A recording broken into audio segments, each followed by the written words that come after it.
2019 Chevy Silverado 2.7 liters turbo prototype drive full-size pickup, 4-cylinder engine. Every automaker is going great lengths to improve fuel economy, particularly in trucks. Ram has gone with ultra-mild hybrid technology, and Ford has gone with turbocharged V6 engines, a new diesel, and a 10-speed transmission. Until now, it appeared Chevy and GMC were going to focus on improving naturally aspirated V8s and adding a diesel. But it turns out Chevy had one other engine up its sleeve, a turbocharged 4-cylinder. Displacing just 2.7 liters, it is the smallest engine available on the 2019 Silverado, 300 cc less than the turbodiesel engine that's also coming. But don't let the size fool you. This new 4-cylinder has specs that outperform the effectively carried over 4.3-liter naturally aspirated V6. At 310 horsepower and 348 pound-feet of torque, the inline 4 has 25 horse and 43 pound-foot advantage over the V6. And while exact fuel economy numbers have yet to be released, Chevy says the turbo engine will be more efficient than the V6.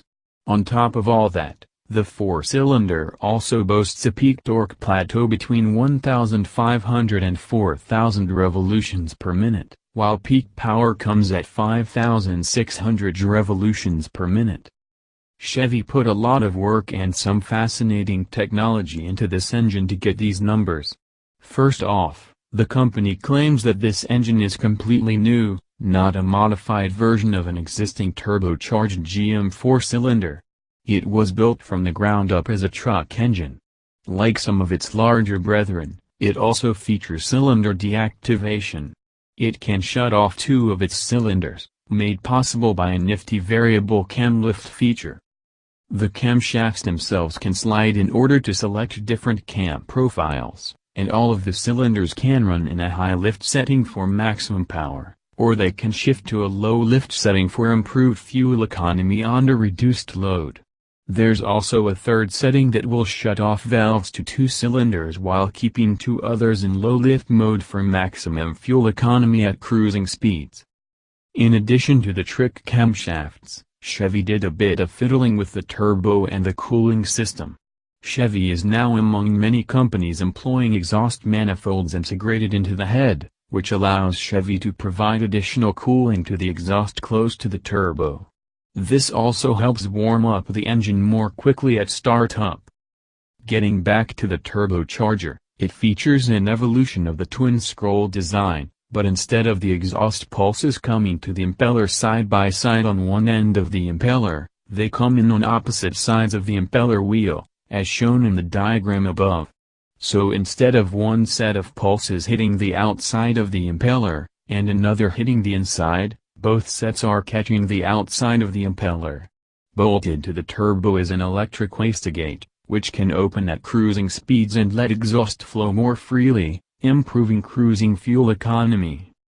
Now that we've made it through all this tech talk, the big question is the 4-cylinder any good? And we can give you an answer because we were given a chance to drive a prototype back-to-back with a current V6 model for comparison. And in general, it's a big improvement.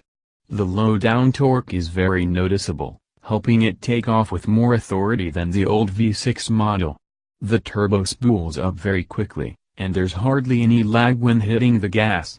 Odds are any delay you might feel is coming from the transmission, which is an 8-speed automatic for reference. That automatic transmission has some neat features, too, but we'll dig deeper into that in the 8-cylinder prototype drive. Not everything is perfect with the 4-cylinder, though.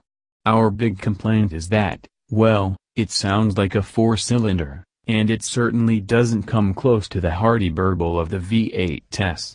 In fact, when really worked, it starts to get a bit coarse and buzzy. Thankfully, it does deliver good pulling power even as you're working it, so it doesn't feel strained. And it always seems to pull harder and rev more readily than the lazy old V6. If you want to pick up a 4-cylinder for yourself, It's only offered on LT and RST trims as the standard engine, taking the place of the V6. Those trims can also be had with the optional 5.3-liter V8 with Chevy's new cylinder deactivation system that can shut off as many as 7 cylinders, or the new 3.0-liter turbodiesel. The LT Trail Boss is only available with the 5.3-liter engine. The entry-level work truck and classic trims still come standard with the 4.3-liter V6, and their optional engine is the 5.3-liter V8 that can only shut off 4 cylinders. Classic Trail Boss is only available with that V8. The top-end LTZ and High Country come with the fancy 5.3-liter V8 standard with options in the form of the 6.2-liter V8 and turbodiesel. Pricing and fuel economy of all these trucks will be announced later this year, closer to when the trucks go on sale.